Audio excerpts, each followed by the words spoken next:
Yes बच्चों, हमारी next exercise है 16.4। इस एक्सरसाइज में हमारे कुछ रूल्स यूज़ होने शुरू हो जाएंगे, कुछ फॉर्मूले जो हमारे फर्स्ट चैप्टर में भी लगते थे। फर्स्ट चैप्टर में number of A union B का फॉर्मूला अप्लाई होता था, जिसका फॉर्मूला था number of A plus number of B minus number of A intersection B. क्योंकि अब ये चैप्टर प्रोबेबिलिटी का है तो यहाँ एन की जगह पी ले लेगा, ठीक है। तो इसका मतलब दैट इज आपका first formula P A union B का क्या बन जाएगा, पी ए यूनियन बी का formula P A plus P B minus intersection P A intersection B, ठीक है। ये यूनियन को क्या बोलते हैं, ए और बी, और इंटरसेक्शन को क्या बोलते हैं, बोथ ए एंड बी। और पी ए को तो पी ए ही बोलते हैं, मतलब probability of A probability of B. अगर आपको प्रोबेबिलिटी ऑफ ए और बी निकालनी हो तो आप प्रोबेबिलिटी ऑफ ए निकालेंगे, प्रोबेबिलिटी ऑफ बी निकालेंगे, फिर दोनों के इंटरसेक्शन की प्रोबेबिलिटी निकाल के माइनस कर देंगे, ठीक है। अब पी ऑफ ए कैसे निकालना है हमको, मान लो आपको फॉर एग्जांपल आपको एक सम दे दिया जो पिछली एक्सरसाइज में यूज़ हुआ था। भी अपने को एक डाई को थ्रो किया गया twice, A die is thrown twice के अकॉर्डिंग, तो फिर सैंपल स्पेस अपने को पता ही है 36 बनने थे। और आपको प्रोबेबिलिटी निकालनी है कि उनका टोटल ऑफ 7 और 9 आना चाहिए या 9 और 11 आना चाहिए। चलो 9 और 11 की बात करते हैं। अब 7 और 9 वाला सम आ चुका है, 9 और 11 आना चाहिए। 9 टोटल ऑफ 9 को आप ए नाम दे दिया, टोटल ऑफ 11 को आप बी नाम दे दिया, बीच में और लिखा हुआ है। तो इसका मतलब आपको पी ए और बी निकालना है, और का मतलब यूनियन, और यूनियन का फॉर्मूला अभी अभी हमने ऊपर पढ़ लिया। यूनियन का फॉर्मूला है P A plus P B minus intersection. अब आपको पहले पी ए निकालना पड़ेगा। पी ए का मतलब है टोटल ऑफ 9, टोटल ऑफ 9 वाले केस अपने पता ही है 4 5 5 4 6 3 3 6, ये पी ऑफ ए हो गया 4/36।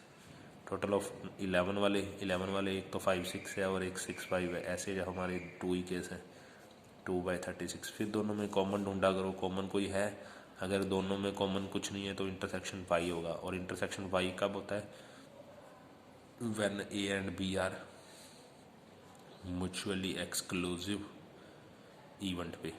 ये हमने अपनी सेकंड एक्सरसाइज में पढ़ा था। एक्सक्लूसिव इवेंट कौन से होते हैं, जिनका इंटरसेक्शन फाई होता है।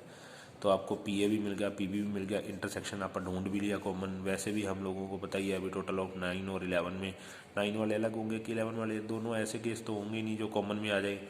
तो बस यूनियन का फॉर्मूला अप्लाई कर दो। अब यूनियन का फॉर्मूला क्या होता है, P A plus P B minus intersection. P A कितना 4/36, पी बी कितना 2/36, इंटरसेक्शन कितना 5, रिजल्ट आया 6/36, कैंसिल हो गया, कितना हो गया 1/6, हमारा आंसर आ गया, ठीक है ना। तो अगर इंटरसेक्शन भी आने लग जाएगा, कुछ सम में आने लग जाएगा, पर वो आपकी 16.4 नहीं 16.5 है, यानी आपके 16.4 और 5 दोनों में ये सम अप्लाई होने स्टार्ट हो जाएंगे। इसी सम के अंदर आपको बोल देता नाइदर ऑफ टोटल 9 नॉर 11। वैसे तो हमने पिछली एक्सरसाइज में भी सम कर लिया, पर अब आपको इस एक्सरसाइज के पॉइंट ऑफ व्यू से भी करवा दें, आपको फॉर्मूले भी तो समझाने हैं। ए नोट और B not, neither A nor B का मतलब इंटरसेक्शन होता है, और उसका फॉर्मूला होता है 1 माइनस यूनियन। और यूनियन का फॉर्मूला हमने अभी अभी सीख भी लिया और यूनियन निकाल भी लिया, तो 1 माइनस, और ये हमने पिछली एक्सरसाइज में भी सम किया था। किसी चीज़ के ना आने की प्रोबेबिलिटी निकालनी हो तो 1 में से उसके आने की प्रोबेबिलिटी माइनस कर दो। तो आज हम फॉर्मूलों से भी पढ़ रहे हैं इनको, 5/6 हमारा आंसर आ गया, ठीक है। तो हमारे बेसिक फार्मूलाज पता होने चाहिए आपको। सबसे पहले पी ए यूनियन बी का फॉर्मूला, यूनियन का फॉर्मूला हो गया आपका P A plus P B minus intersection, ठीक है। Next one P A not का फॉर्मूला 1 माइनस पी ए, चाहे पी बी नॉट निकालना तो भी यही है। P neither A nor B निकालना हो, नाइदर ए नॉर बी का मतलब इंटरसेक्शन होता है, और उसका फॉर्मूला 1 माइनस यूनियन होता है। कहने का मतलब अगर यहाँ इंटरसेक्शन होता है या यूनियन, नोट नोट हट जाता है, और दोनों के ऊपर नोट नोट हो और बीच में यूनियन हो तो उसका फॉर्मूला 1 माइनस इंटरसेक्शन हो जाता है, ठीक है। इसको तो बोलते हैं नाइदर ए नॉर बी, इसको बोलते हैं नोट ए और नोट बी, क्योंकि यूनियन का मतलब और होता है। P A intersection B not वैसे है नहीं सम, अगर आ जाए तो P A not intersection B, यानी अब एक के ऊपर नोट है दूसरे के ऊपर नहीं है, तो जिसके ऊपर नहीं है उसमें से इंटरसेक्शन माइनस करना है, पी ए में से इंटरसेक्शन माइनस करना है ए और बी का, और इधर पी बी के ऊपर नहीं है तो P B minus intersection minus करना है। ये हमारे इसको बोलते हैं लैंग्वेज में ए बट नॉट बी की probability, A but not B, और इसको बोलते हैं बी बट नॉट ए, और इसको बोलते हैं नॉट ए और नॉट बी, इसको नहीं उसको उसको ओके, नॉट ए और नॉट बी, और उसको क्या बोलते हैं नाइदर ए नॉर बी। बस इस एक्सरसाइज के और अगले एक्सरसाइज के यही सब है, नॉट ए, इसको नॉट ए बोलते हैं, और इसको यूनियन को तो और बोलते हैं, इंटरसेक्शन को एंड बोलते हैं। बस ये हमारे इस दोनों एक्सरसाइज के बेसिक फॉर्मूला है जिसके बेस पे हमारी एक्सरसाइज चलेंगी। ठीक है, म्यूचुअली एक्सक्लूसिव और एग्जॉस्टिव का केसेस याद ही रखना। म्यूचुअली एक्सक्लूसिव इवेंट कौन से होते हैं? एक्सक्लूसिव इवेंट वो होते हैं जिनका, ये भी लिखवा देता हूँ, चलो दोबारा याद करा देते हैं। म्यूचुअली एक्सक्लूसिव इवेंट कौन से होते हैं? जिनका इंटरसेक्शन की प्रोबेबिलिटी 5 होती है। और म्यूचुअली एग्जॉस्टिव इवेंट कौन से होते हैं? एग्जॉस्टिव जिनके यूनियन की प्रोबेबिलिटी हमेशा 1 होती है, क्योंकि यूनियन हमेशा एस हुआ करता था, और अगर उसकी प्रोबेबिलिटी निकालेंगे तो पी ऑफ एस हमेशा 1 होती है। ठीक है, तो ये दो चीज़ें भी ध्यान रखना। अब अपनी एक्सरसाइज के सम स्टार्ट ही हो रही है। बस पहले क्वेश्चन में ये लिखा हुआ है, if A and B are two mutually exclusive event, exclusive event है तो 16.4 एक्सरसाइज का फर्स्ट क्वेश्चन एक्सक्लूसिव इवेंट लिखा हुआ है, ए और बी आर एक्सक्लूसिव है।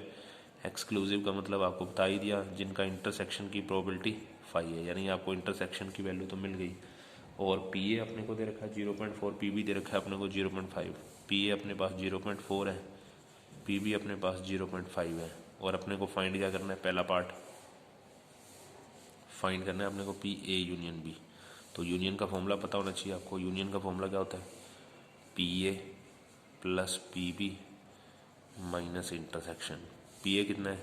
0.4, पी बी कितना? 0.5, इंटरसेक्शन कितना है ही नहीं, रिजल्ट कितना आ गया? 0.9, आंसर आ गया।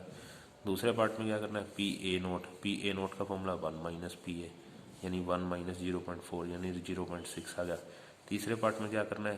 पी बी नोट, वो भी 1 माइनस पी बी। चौथे पार्ट में क्या करना है?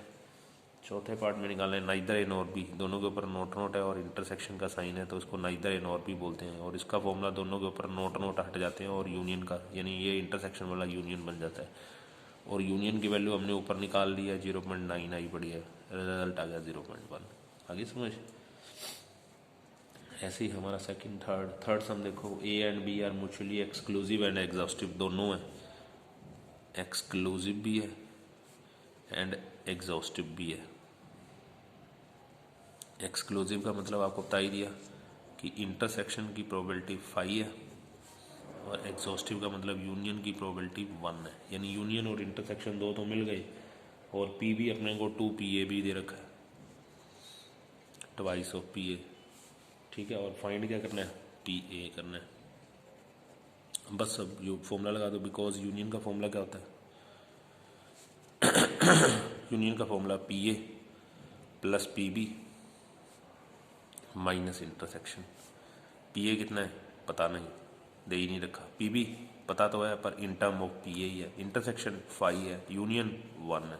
लो जी, आंसर आ गया 3 पी ए, 1 पी ए और 2 P A, 3 P A is equal to 1, 1/3 P A of A की वैल्यू, प्रोबेबिलिटी ऑफ ए की वैल्यू आ गई।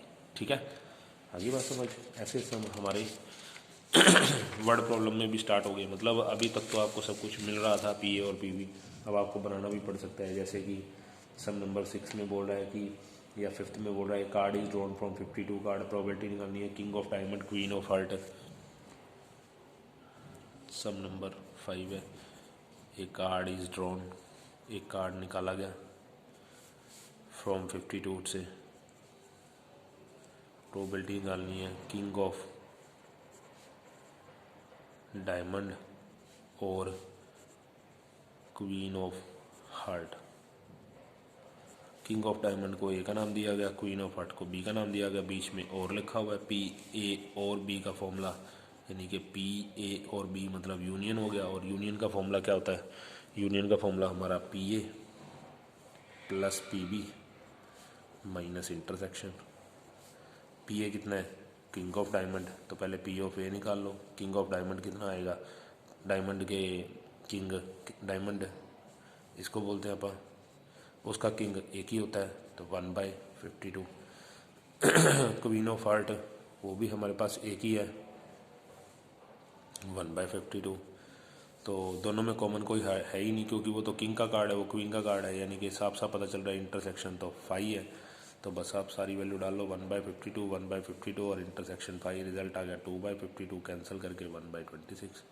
ये हमारे इस एक्सरसाइज के अंदर सम में। और अगली एक्सरसाइज में आपको इंटरसेक्शन भी मिलना शुरू हो जाएगा। ठीक है, आगे बात समझ।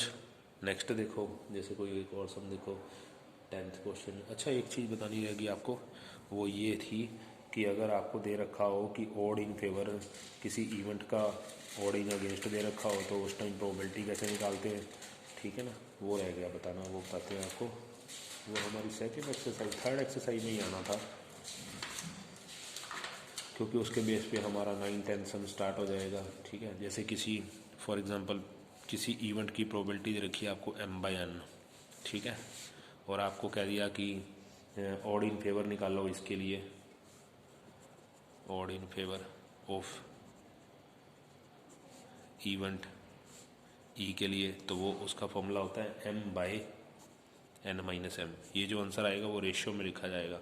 ऑड अगेंस्ट यानी उसके अगेंस्ट में क्या सर्कमस्टांसेस होंगे, odd against of event E की प्रोबेबिलिटी से ही लेकर पता चलेगा, इसका उल्टा n-m/m। ये भी आंसर रेशियो में ही लिखा जाएगा।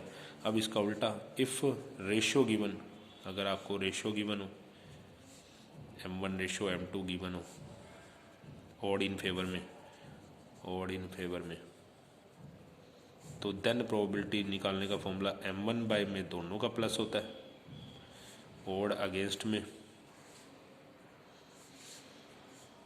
उस इवेंट की प्रोबेबिलिटी निकालने का फॉर्मूला m2 में दोनों का प्लस होता है। ठीक है, ये है रेशो दे रखी हो तो odd in favour odd against probability निकालने का फॉर्मूला, ये प्रोबेबिलिटी गिवन हो तो odd in favour odd against ratio निकालने का फॉर्मूला। आगे बात समझ। तो ऐसा सम हमारे को दिख रहा है हमारे इसी एक्सरसाइज के अंदर, सम नंबर कौन सा है 9th क्वेश्चन में। In a race the odd in favour लिखा हुआ है 4 हॉर्सेस की, in a race odd in favour of 4 horses, odd in favour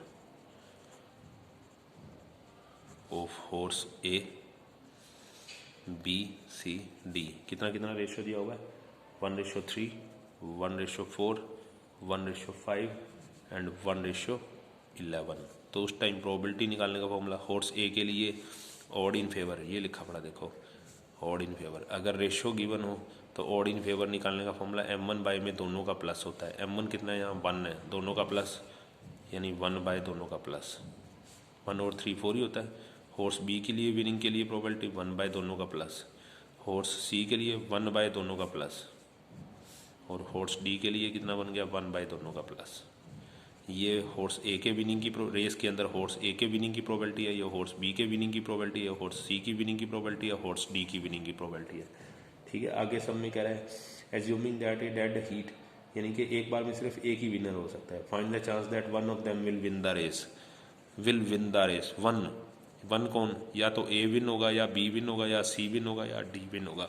और उन्होंने स्पेशली बोला है कि इंटरसेक्शन तो 5 है, जरूरी नहीं ए बी का, बी सी का, सी ए का, ऐसे ऐसे सारे इंटरसेक्शन 5 हैं, अपने को दिखाने की जरूरत नहीं है। तो यानी A union B union C, यानी ए और बी और सी और डी का फॉर्मूला सिर्फ यही रहेगा P A plus P B plus P C plus P D. ना तो ए और बी विनर रहेंगे, ना बी और सी, ना सी और डी, ना ए और डी, ना ए बी सी, ना ए बी सी डी।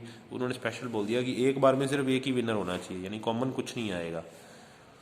तो 1/4, 1/5, 1/6 और 1/12 की वैल्यू डालो, अपना आंसर निकाल लो। आगे बात समझ बस। और अगर वो कहता है अगर ये 5th हॉर्स और आ गया, E is the 5th horse, एक 5th हॉर्स और आ गया और उसकी प्रोबेबिलिटी अगर निकालनी है विनिंग की, तो फिर वो तो तभी विनर होगा जब ये चारों नहीं होंगे। तो 1 में से इनके आने वाली प्रोबेबिलिटी को, विनिंग की प्रोबेबिलिटी को अगर माइनस कर दिया जाए, 1 माइनस ये जो भी आंसर आएगा आपका वो माइनस कर दोगे तो रिजल्ट जो आएगा वो 5th हॉर्स के विनिंग की प्रोबेबिलिटी आ जाएगी। ठीक है, ट्राई करो एक्सरसाइज सम। ठीक है ना, नेक्स्ट एक्सरसाइज में भी इसी टाइप के सम में अब आए।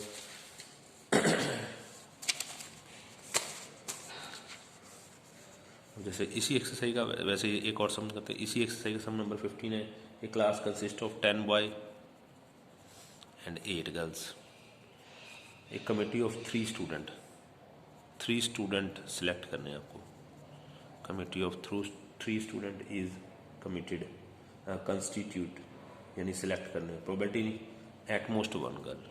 प्रोबेबिलिटी निकालनी है, एट मोस्ट 1 गर्ल आनी चाहिए। इसका मतलब क्या हुआ, 3 स्टूडेंट सिलेक्ट करने हैं, 3 स्टूडेंट्स बनाने हैं अपने को उस कमेटी के अंदर, और उसमें कह रहा है एट मोस्ट 1 गर्ल आनी चाहिए, यानी कि या तो 1 गर्ल आएगी या फिर एक भी गर्ल नहीं आएगी, या फिर 0 गर्ल या नो 1 गर्ल। 1 गर्ल वाले को ए केस नाम दे दिया, नो 1 वाले को बी नाम दे दिया, यानी पी ए और बी निकालना, और उसका formula P A plus P B होता है। ठीक है, अब 1 गर्ल का मतलब जब एक लड़की आएगी तो एक तो लड़की यहाँ से ले ली, पर क्योंकि कमेटी तो आपने 3 लोगों की बनानी है तो फिर 2 कहाँ से आएंगे, वहाँ से आएंगे 10C2 से, डिवाइड बाय 18C3, क्योंकि टोटल तो 18 है ना, और वहाँ से 3 निकालें।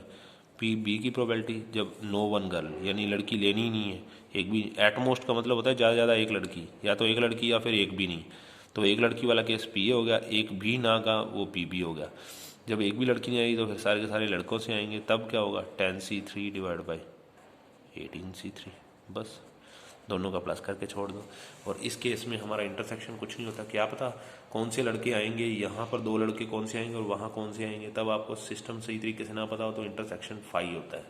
ठीक है ना, तो ऐसे बहुत से सम आपको लगेंगे कि इंटरसेक्शन क्यों नहीं ले रहे सर, इसमें इंटरसेक्शन नहीं आ सकता। ठीक है, नेक्स्ट क्वेश्चन है 16। अगर 4 कार्ड्स आर ड्रॉन 52 कार्ड से, find the probability all the 4 cards of the same suit. सभी एक ही सूट से निकलने चाहिए, सेम सूट से। सूट 4 होते हैं, स्पेड, क्लब, हार्ट और डायमंड वाला। करें चारों के चारों पत्ते सेम ही सूट से आने चाहिए। सेम सूट से मतलब या तो वो स्पेड वाले से आने चाहिए, या वो क्लब वाले से आने चाहिए, या वो हार्ट वाले से आने चाहिए, या वो डायमंड वाले से आने चाहिए। इसका मतलब या का मतलब और हो गया, और का मतलब बी ए और बी और सी और डी हो गया। तो अगर वो क्लब से आए तो 13C4 डिवाइड बाई 52C4, अगर वो इससे आए तो भी 13C4 डिवाइड बाई 52C4, अगर वो यहाँ से आए तो भी 13C4। 4 पत्ते निकालने ना, इसलिए सी लगेगा ही लगेगा। लो जी, ये सारे केसेस को ऐड कर दो, 13C4 plus 13C4 plus 13C4 plus 13C4, क्योंकि सबके नीचे एलसीएम एक जैसा ही था, डिवाइड बाय 52C4। क्योंकि ये सारे एक जैसे ही हैं, आप 4 टाइम्स भी लिख सकते हैं, 4 टाइम्स था 13C4 डिवाइड बाय 52C4।